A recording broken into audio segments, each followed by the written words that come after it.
오늘 우리 사회 보시는 김세중 박사님은, 교수님은 제가 석사 과정 입학했을 때 박사 과정에 다니시던 선배인데 우리는 그때 박정희를 무지하게 비하하고 비난하고 우습게 봤습니다.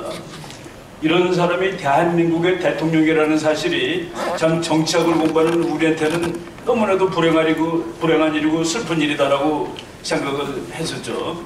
저는 그 석사를 마치고 군대를 갔고 우리 선배님은 캐나다로 유학을 갔는데 아까 우리 김용삼 편집장께서 자기가 대학교 다닐 때 박정희 대통령이 돌아가신 날 그 다음날 아침에 학교를 갔더니 문이만 잠겨져 있고 왜 못 들어가게 하느냐 그랬더니 대위가 대통령이 죽었는데 무슨 공부냐라고 얘기를 했다고 말씀을 하셨는데 제가 그날 대위였습니다.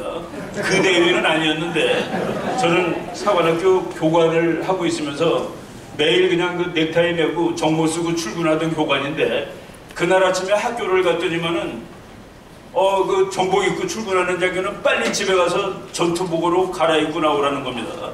나는 무슨 뭐 전쟁에라도 났는가 왜 갑자기 전투복으로 갈아입어 해가지고 집에 와가지고 그때 제 수준에 맞지 않게 저는 미국 방송만 들었습니다. 영어도 못하는 주제에. 왜냐하면 한국 거는 다 가짜라고 생각을 했기 때문에. 근데 박정희가 죽었다고 나오는 거예요. 그날 너무나 기분이 좋더라고요. 너무나도 펄쩍펄쩍 뛰듯이 좋았습니다. 그래서 우리 그날 저녁에 대위들이 모여가지고 하숙집에 남은 쌀 가지고 아줌마한테 떡 해달라고 그래가지고 이제 즐겁게 마시고 먹고 놀았습니다. 드디어 저 사람이 죽었구나. 지금 수십 년이 지난 후에 지금 오늘 그 세미나를 하러 와서 지금 박정희 대통령이 참 괜찮은 사람이었다라고 발표를 하는데 제가 한 3년 전쯤에 쓴 책에서 도무지 이것을 표현 안 하면 안 되겠다 해가지고 나는 어렸을 적에 철없고 이 지식 짧았음을 지금 후회하고 대통령한테 사과한다라고 책에다 한 문장을 쓴 적이 있습니다. 한 시대를 살아가면서 그런 훌륭한 사람이 있어가지고 그 세상을 바꿔놨다는 것을 그때 동시대를 살고 있는 사람들은 잘 모릅니다. 잘 모르고 역사가 지난 다음에 전 객관적으로 공부가 더 많아진 데를 보고서 야, 이 시대에 이 사람이 우리나라에 있었다는 거가 지금 이렇게 제가 대학교 다닐 때 60명인 과에 연세대학교 정형과 부잣집 아들 가는 과라고 소문난 학교였습니다. 우리 과에 집에 차가 있는 아이가 한 사람이 있었습니다. 자가용이. 그게 바로 김구 선생 손자였습니다. 60명 중에 한 사람이 집에 자가용이 있었는데 김구 선생 손자가 그 집에 자가용이 있더라. 아버지는 장관이었고 지금 우리 집에 식구가 4명인데 차가 3대 있는 집이 됐습니다. 우리 때는 운전면허증은 운전수 될 사람이 받는 거로 생각하던 시절입니다. 근데 지금은 뭐 그거 없으면 못 다니니까 이런 세월을 누가 만들었느냐 이거를 잘 생각해 보면은 우리가 잘 알지도 못하면서 그렇게 잘난 척했던 시절에 대해서 이제 후회도 되고 사과를 해야 되겠다는 그런 마음이 듭니다. 오늘 저는 국가안보론 전쟁론 이쪽에서 시각에서 박정희 대통령을 평가하도록 하겠습니다. 우리나라는 박정희 대통령이 있을 때나 지금에는 비슷하게 상황이 나쁩니다. 이 지구상에서 지정하기 우리나라보다 나쁜 나라는 없다고 말해도 과언이 아닙니다. 우리나라 주변에는 한국의 땅덩어리를 자기 거로 만들고 싶어하는 3대 강대국이 있습니다. 중국이나 러시아나 일본은 이 한반도에 대해서 관심이 많죠. 가지고 싶어합니다. 그래서 우리나라는 안보가 언제든지 힘들죠. 미국이라는 나라는 우리가 세계에서 제일 강한 나라니까 지구 어디 가도 있습니다. 저 나라가 우리 편이라는 게 너무나도 다행스럽다는 그 얘기입니다. 그래서 북한이 말만 열면은 미국 나가라 그러는 것이죠. 미국 빼고서 남한하고 붙으면 지가 이길 것 같거든요. 물론 우리가 이기겠지만은 우리가 미국을 나가지 말라는 이유는 우리가 2단계에서 다음 단계로 가는 것을 평화적으로 가기를 원하기 때문에 미국이 있어야 되겠다고 하는 겁니다. 싸워서 때려 부수고 이기면은 그걸 원한다면 미국 나가도 됩니다. 우리가 이기때 북한이 이기겠습니까? 다만 이거 다 만들어 놓은 거 다 파괴되고 부서지고 이런 통일은 우리는 원하지 않기 때문에 그게 바로 박정희 대통령의 통일 전략이고 바로 지금 오늘에도 그대로 적용되는 그런 상황이다라고 말씀을 드리겠습니다. 박정희 대통령이 아까도 계속 나왔는데, 야, 저 사람이 군인 출신이었는데 정치학자도 모르는 것들을 이미 알고 있었구나. 민주화는 산업화의 부산물이다라는 것이 지금 현재 정책의 정통 이론입니다. 어느 정도 이상 되지 않은 나라는 민주주의가 될 수가 없어요. 지금 돈으로 $10,000,000칩니다. $10,000,000가 된 나라가 민주화가 되는데, 그 얘기를 미국 학자 중에 세이머 마틴 립세스트라는 학자가 1959년에 논문으로 씁니다. 그때 참 저 논문이 혁명적인 논문이죠. 그때 거기서 이 민주주의의 사회적 기반이라는 논문인데, 민주주의가 되기 위해서는 지금 돈으로 쳐서 $10,000,000쯤 되는 나라야 가능하다. 박정희 대통령은 물론 저 사람 논문 안 읽었을 거예요. 그런데 가난한데 어떻게 민주주의를 하냐. 돈을 벌자. 배가 불러야지 민주주의도 하는 거 아니냐. 우리나라가 민주주의를 하게 된 그 계기가 1989년에 6.29 선언인데, 그때 넥타이 부대들이 나와서 데모합니다. 왜? 배가 부르거든요. 이제 민주주의 좀 하자는 얘기입니다. 그게 $10,000,000대였습니다. 그 이론을 박정희 대통령은 공부하지 않고도 알고 있었다라는 것이 놀라운 것이죠. 공부하지 않은 체 아는 사람들이 많습니다. 이승만 대통령의 독립정신을 보면은 이 사람이 29살 때 이런 책을 썼다라는 사실에 우리 공부한 사람들이 참 자괴심을 느낄 정도로 공부하지도 않은 채 아는 사람이죠. 바로 박정희 대통령도 이 이론을 그때 이미 알고 있었고, 그렇지만은 잘 살면 뭐합니까? 나라를 뺏기면 안 되죠. 그래서 부국과 강병을 동시에 진행했는데, 북한은 강병부국입니다. 자기네 원칙이. 그래가지고 일단 힘이 세야지 된다 해가지고 들이다 총만 만들어가지고 지금 다 굶어 죽게 됐는데, 박정희 대통령은 돈이 있어야지 나중에 총도 사오는 거다는 그 원칙을 정확히 알고서 수십 년 동안 밀고 나가가지고 지금 그 성공된 나라를 물려줬다라고 말씀을 드릴 수가 있겠습니다. 박정희 대통령 18년은 진짜 그 역사를 보면은 국제정치적으로는 참 험악한 시대입니다. 저는 이제 항상 학생들한테 대한민국은 거친 파도를 헤쳐나가는 작은 배다. 이 작은 배가 침몰하지 않고 나가기 위해서는 특별한 조타술이 필요하다. 즉 특별한 국가전력이 있어야 된다. 그 국가전력이 없으면 우리는 언제든지 무너집니다. 그거 없을 때 일본한테 나라 뺏긴 것이고, 그거 없을 때 일본하고 전쟁 몇 년 한 것이고, 또 중국한테 뭐 거의 1000년 동안 쥐어산 것이 바로 그런 전력이 없을 때인데, 보겠습니다. 박정희 대통령이 대통령 되고서 얼마 됐을 때 소련하고 미국하고 3차 대전이 일으킬 뻔했습니다. 큐바 사건이죠. 68년 무렵에는 김일성이가 박정희를 죽이겠다고 무장공비를 쉬지 않고 한국으로 파견합니다. 여러분 한번 상상해 보세요. 청와대에서 낮에 아침에 9시에 출근해서 일하고 있는데 따발총 소리가 들립니다. 북한 따발총 소리. 그리고 한국군 포소리가 들립니다. 거기서 일하는 사람들이 어떤 마음을 가지고 있었을까 한번 상상해 본 적이 있습니까? 그리고 그 사람들이 정말 제퍼슨 같은 민주주의를 할 수 있다고 생각할 수 있습니까?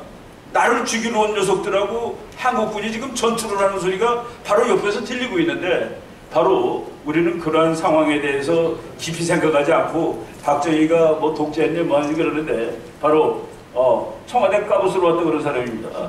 그리고 닉슨 독트린, 중국하고, 이거는 저는 학생들한테 이렇게 얘기합니다. 냉전 시대 때 미국 편, 소련 편이 나눠서 싸우고 있었는데, 그래서 거기 대장도 있고 뭐 부하들도 있고 그러는데, 아버지도 있고 아들도 있고 그러는데, 아버지끼리 화해하는 거예요. 아들끼리는 들이다 싸워가지고 피가 막 나고 있는데, 이때 우리는 어떻게 해야 되느냐. 이런 상황을 박정희 대통령은 지금 우리가 가지고 있는 배보다 훨씬 작은 조각배를 가지고 거슬러 나갔다는 그런 얘기입니다. 그래서 이 거꾸로 생각해 봤을 때, 그때 지금 우리는 국방예산 뭐 내리라고 그러는데, 바로 박정희 대통령이 있을 때는 국방예산을 미국이 주는 액수만큼이 국방예산입니다. 미국이 조금 주면 조금이고 많이 주면 많이 하고, 그리고 심지어는 국방예산 말고 우리나라 1년 예산도 미국이 주는 돈 가지고, 미국이 많이 주면은 그 해는 좀 괜찮고 조금 주면은 이거를 벗어나기 위해서 참 무수히 노력을 했던 그런 대통령이라고 보죠. 닉슨 독트린 이후에 미군이 빠집니다. 이거 미군이 있어서 이 나라를 지키는데, 7사단이 사실은 휴전선 지키고 있었죠. 미군이 빠진 다음에 그래서 휴전선 지키는 부대는 100% 한국군으로 바뀐 겁니다. 닉슨 독트린에 갈 때 그래도 한국 사람 잘 가시오 혈맹이 못해가지고 이런 것들이 나옵니다. 월남이 무너집니다. 1975년 4월 30일 날 월남하고 제일 비슷한 나라 이따 조 대사님 말씀하시겠지만은 그 나라가 무너질 때 그때 정말 덜덜 떨리는 상황입니다. 그때 이 나라의 대통령입니다. 저 사람이. 그리고 우리가 카터 대통령은 뭡니까? 박정희는 독재자이기 때문에 한국을 도와줄 수 없다. 미군 다 빼야 되겠다. 미군 철수 이유가 전략적으로 한국이 중요하지 않다 그러면 이해가 됩니다. 그런데 박정희가 독재다. 그러면은 김일성이는 왜 김일성보다 훨씬 상대도 안 되는 사람한테는 독재라는 미명하에 미군을 다 빼겠다는 앞뒤가 맞지 않는 정책을 한 사람이 내가 얼마 전에 카터 박물관 갔다가 놀랐습니다. 카터가 늙은 다음에 김일성하고 껴안고 있는 사진이 크게 붙어있고 거기에 박정희라는 피자도 안 보이더라고요. 그래서 야 저런 사람이 다시 한국 대통령 되면은 우리나라 대통령이 박정희가 되면 이거 과연 이거 나라 끌고 갈까는 그런 생각이 들 정도로 아까 월남전 얘기 많이 나왔지만은 박정희 대통령이 용병권했다 그렇지 않습니다. 미군이 지금 월남에 점점 진탕에 발이 빠지고 있습니다. 게릴라하고 싸우는데 미군이 자꾸 더 필요한 겁니다. 어디서 뽑습니까? 한국에서 뽑아야지. 박정희 대통령이 그걸 미리 알고 케네디한테 우리가 먼저 보낼 수 있다라고 얘기를 한 것이죠. 그리고 결국 보내고 가서도 미군이 지휘하지 못했습니다. 한국은 한국군이 지휘했습니다. 바로 그런 그 자존심을 지키면서 우리가 여기서 종잣돈이라고 그랬지만은 종잣돈이 아니라 미국이 여기서 나가는 것을 어떻게 해서라도 막아야 되겠다는 그런 방편으로 했고 돈은 우리가 그 나중에 제밥으로 사이드로 이제 벌게 된 것이죠. 그거 가지고 했는데 바로 월남전쟁을 한참 하면서 대한민국 장교들이 전부 전투 경험이 있는 장교가 됐습니다. 그때 북한이 한국을 무지하게 무서워합니다. 왜? 다 전쟁해본 장교들이거든요. 그리고 저희를 통해서 한국은 세계의 국가로 올랐습니다. 모든 나라는 전쟁을 할 수 있는 것이 제대로 된 나라입니다. 한국군이 월남 가서 전쟁할 때 미국 사람들이 한국군 전투하는 걸 보고 어이가 없었던 거예요. 야 저렇게 싸움을 잘하냐 저것들은. 이스라엘이 아시아에 하나 더 있다라고 미국 사람들이 얘기했습니다. 이스라엘만 싸움 잘하는 줄 알았는데 이스라엘이 아시아에 하나 더 있다라고 얘기를 했죠. 한국분들은 정말 나는 지금도 우리 민족이 전쟁에 대해서 이렇게 무서워하는 민족 아닙니다. 요새 와서는 왜 이렇게 겁쟁이가 돼갖고 쩔쩔매는지 모르지만은 한때 그래도 세계에서 제일 싸움 잘하는 나라가 이런 나라가 다 있구나 하고 그런 한국이 이제 성인 국가로 국제사회에 들어서는 그런 계기도 되었었다라고 말씀드릴 수 있죠. 하여간 카터 대통령이 미국 뽑을 때 박정희 대통령이 그걸 막기 위해서 고심하고 카터랑 맞짱 뜨는 것을 보면은 참 안 되기도 하고 통쾌하기도 하고 그렇습니다. 카터가 우리나라 왔을 때 이거 완전히 모독이죠. 미군 기지에 내렸습니다. 미국 대통령이 왔을 때 미군 기지에 내리는 건 대한민국 모욕입니다. 인천공항에 내려야 되는 것이죠. 옛날에 김포공항. 그때 미군 부대에 내려서 호텔에서 안 자고 미군 기지에서 자고 그리고 그 다음날 박정희 대통령을 만나는데 카터가 얘기했습니다. 미국 대사관 직원들한테 박정희가 절대로 철군에 대해서 이따 잊었다 이 소리 꺼내지 못하도록 해. 앉자마자 박정희 대통령이 철군하면 안 된다는 걸 그냥 선생이 애들 가르치듯이 한참 떠드는 거예요. 그래서 카터가 말을 못하고 너무나도 화가 나가지고 여기 미국 대사관 앞에 왔을 때 차에 대해서 화가 나서 씩씩거리면서 그 대사관 직원들한테 막 소리 질렀습니다. 그 미국 사람 그런 면에서 괜찮아요. 그 대사관 직원들이 나중에 당신이 잘못입니다라고 얘기했습니다. 박정희가 틀린 게 아니라 네가 틀린 거야. 결국은 그 식으로 나중에 미국이 가겠다고 그랬을 때 나중에 말하다 안 되니까 그때 그 소정철 국방장관인가 그랬죠. 야 갈 테면 가라고 그래. 갈 테면 가라고 그래. 그때 미국에서 신문에 뭐가 나오는지 아십니까? 야 우리가 가면 박정희가 핵폭탄을 만든다. 그러면 일본도 만들고 그러면 세계 개판된다. 여기 있어야 된다라고 교수들이 논문 쓰죠. 바로 다룰 줄 알았다는 얘기입니다. 그 나라가 중요한 줄 알고 좋은 줄 알고 민족주의자지만은 화가 날 때도 있지만은 그것을 자꾸 설득하다가 막판에는 오히려 난리를 쳐갖고 미국이 더 쩔쩔매는 그런 그 외교도 했다는 얘기죠. 박정희 대통령은 가장 중요한 목표 하나가 김일성한테 이기는 겁니다. 김일성. 우리 1960년대 이런 숫자가 있었습니다. 60, 240, 800. 60은 그 당시 우리나라 국민 소득입니다. 1년에. 240은 북한의 국민 소득입니다. 학자들마다 조금 계산이 다른데 적어도 3배, 4배 이 정도 북한이 더 잘 살았습니다. 우리보다. 그리고 800은 필리핀이에요. 필리핀은 우리나라보다 10배 더 잘 살던 나라인데 그거를 완전히 바꿔놓은 것이 바로 박정희 대통령 18년이었다는 사실을 부인할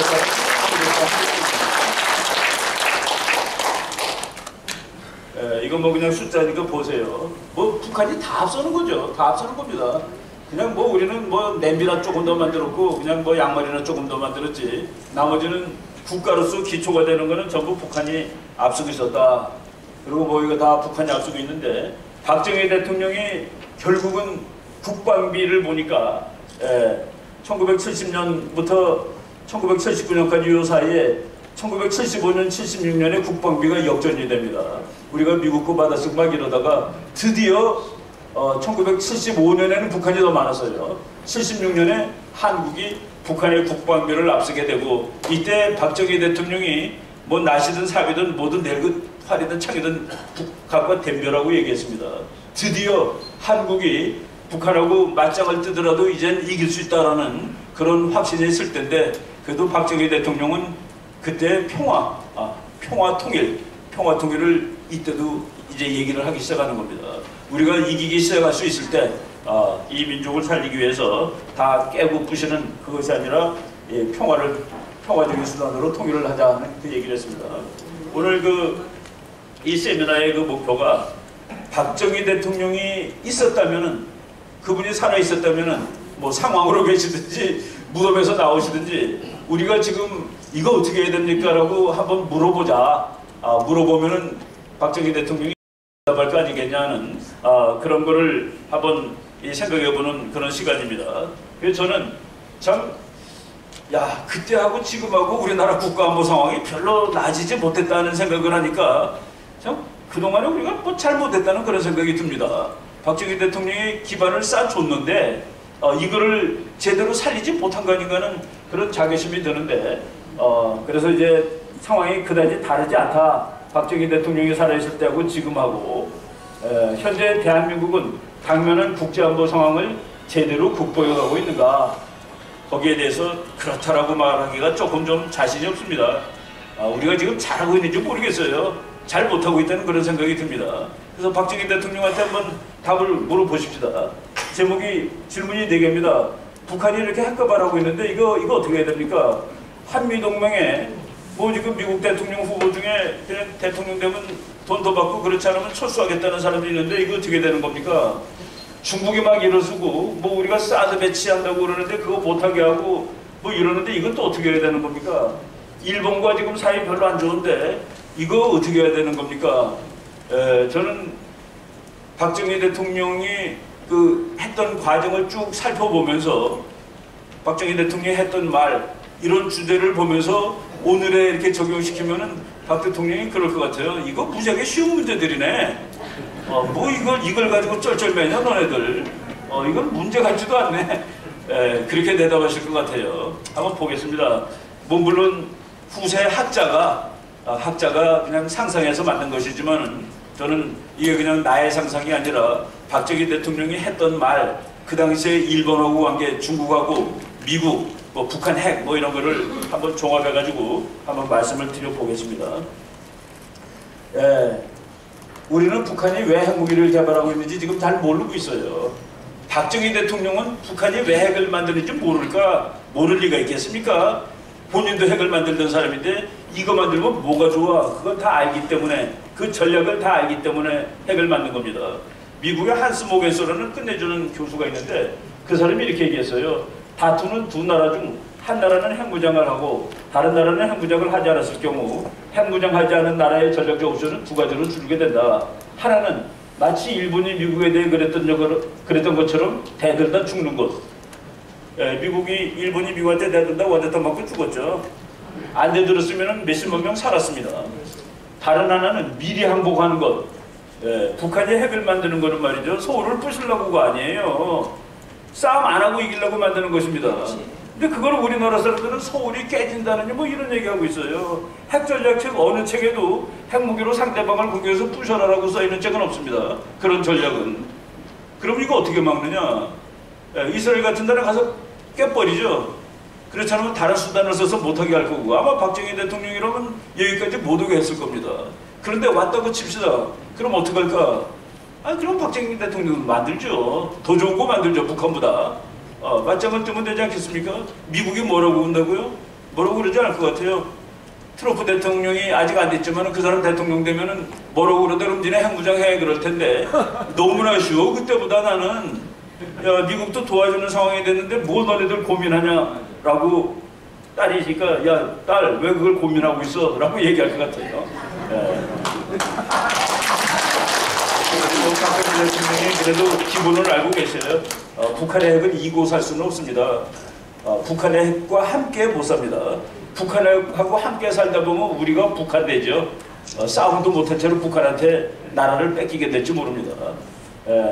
박정희 대통령은 만약 못 막았으면 막았을 건데 못 막았으면 핵무장할 거고 또는 핵이 실전 배치되기 이전에 뭐 심지어는 공격해서라도 파괴할 수밖에 없었다라고 이렇게 생각을 할 겁니다.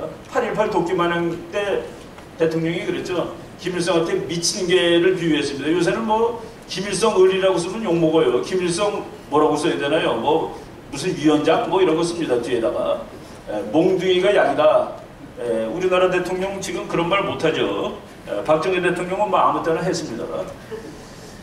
카터가 한미동맹 문제가 골치 아플 때 이 골치 아픈 카터가 왔을 때 그래도 예우를 다 해줬습니다.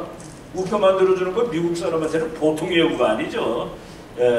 참 그래도 저 친구를 설득하기 위해서는 우리가 동맹국으로서 할 예우를 다 하자 그래 놓고서 할 얘기를 다 했습니다. 이 둘이 다투는 걸 보고 미국 대사가 자기는 일찍이 대통령들이 이렇게 험악하게 싸우는 것은 본 적이 없다라고 얘기했는데 그래서 제가 그 3년 전에 쓴 책 제목을 이승만, 박정희 대통령 두 분을 연구했는데 미국에 당당했던 한국의 대통령들이라고 썼습니다.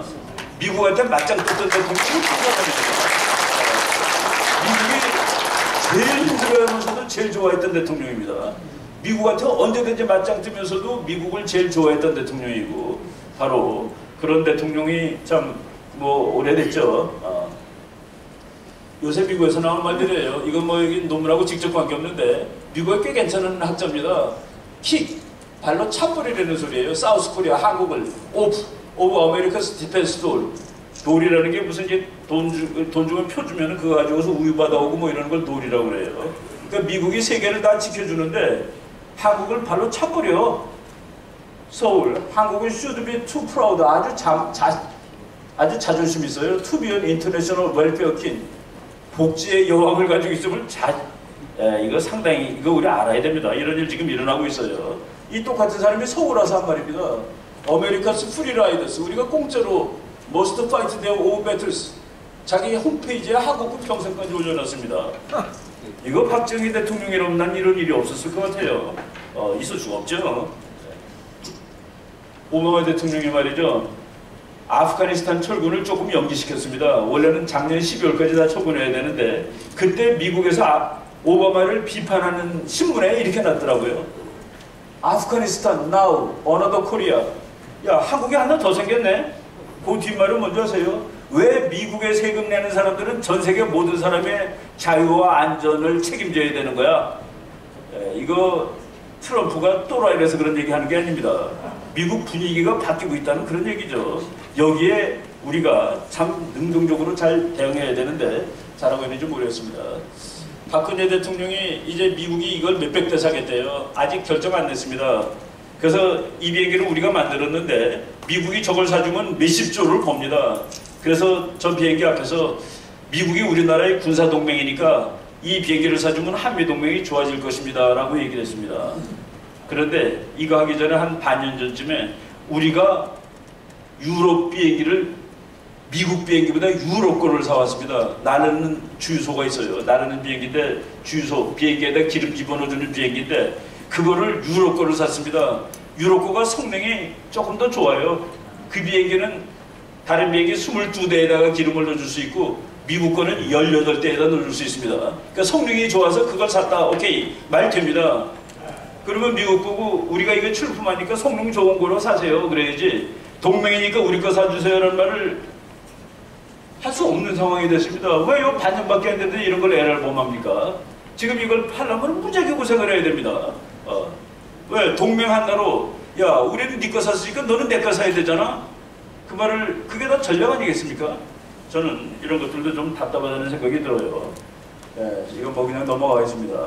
오바마 대통령은 뭐 괜찮은 우리한테 잘해주는 대통령 아닙니다. 오바마 대통령이 이번에 이제 임기가 끝날 무렵에 미국의 그 유명한 작자하고 외교정책에 관한 인터뷰를 했는데 이 사람이 뭐라고 그러는지 아세요?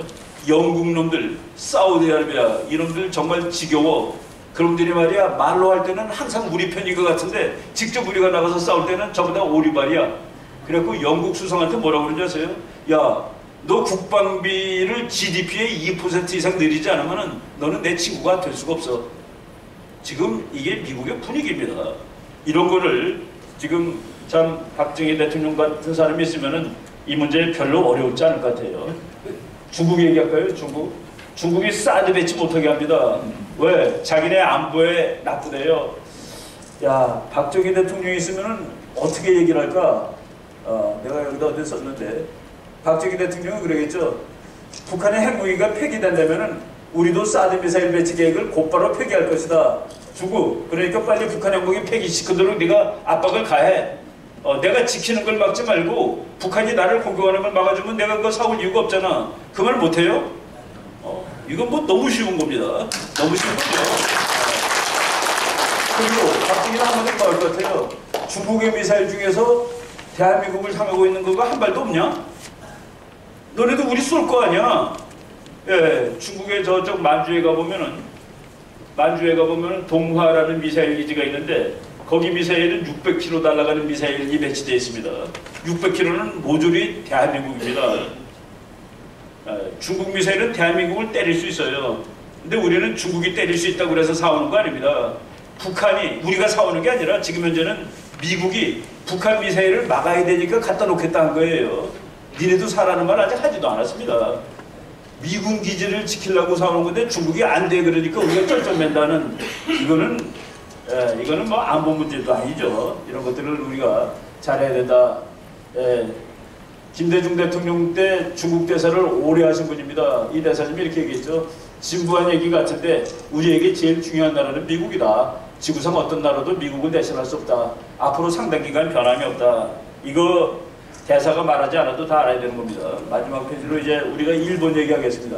한일 관계 복잡한데 한일 관계를 정상화시킨 것은 박정희 대통령의 큰 업이라고 저는 봅니다. 아까 김용삼 편집장님이 두 번째 쿠데타라고 얘기했는데 목숨 걸고 국가의 정치가의 명운을 걸고 한 겁니다. 우리나라 국민이 무지무지하게 감정적이에요. 일본하고 친하게 지내지 않으면은 한 번 더 통일이고 안보고 어렵습니다. 전쟁 나면은 물자는 전부 일본에서 오게 되죠. 지금도. 그리고 그 이전까지 일본은 은근히 북한 편이었습니다. 자유세계에서 사람들을 공산권으로 넘긴 나라는 일본밖에 없습니다. 그 북한 속임에 넘어가가지고 뭐 그때는 북한이 우리보다 더 잘 살았으니까 교파들이 북한을 조국이라고 생각하고 갔죠. 그래도 자유국가가 보내면 됩니까? 막아야지. 바로 그런 것들을 일거에다 해결하고 뭐 돈도 갖고 오지만은 안보 문제를 위해서도 일본과 관계가 나빠지면은 통일 안 됩니다. 일본이 북한 살릴 수 있는 힘은 있어요. 바로 그런 것들 대전략하에서. 근데 이거는 끌어가야 되니까 국민들이 반대하더라도 해야 되니까 한 것이죠. 국가안보는 그렇습니다. 이 말하면 사람들이 놀랄 건데 국가안보는 훌륭한 대통령이 혼자 해도 되는 거예요. 왜 그러냐면은 국가안보라는 게 뭡니까? 총 들고 나가야 되는 건데 국민한테 물어보세요. 총 들고 나오겠느냐고. 안 나가죠. 그래서 병역은 의무가 되는 겁니다. 세금도 의무잖아요. 세금 걷고 젊은 사람 군대 데리고 가는 게 국가를 지키기 위해서 그러는 것이거든요. 그래서 그거는 이 국민 여론의 영역이 아니라 정말 훌륭한 지도자들이 국가를 위해서 끌어가는 겁니다. 김유신이 국민들한테 물어보고 전쟁할까요? 그랬으면 누가 찬성했겠습니까? 그래도 그 사람이 전쟁을 해가지고 통일해서 지금 이 나라의 이 영웅이 돼 있는데, 박정희도 가까운 시대에 살았지만은 그런 걸 다 따져보면은 참 그 영웅적인 인물이 될 거다라는 그런 생각이 듭니다. 그래서 어렵지 않은 그런 박정희 대통령이 있었다면 별로 이슈가 안 될 것 같은 그런 생각이 든다는 그 얘기입니다. 30분 됐는데 여기까지 하겠습니다.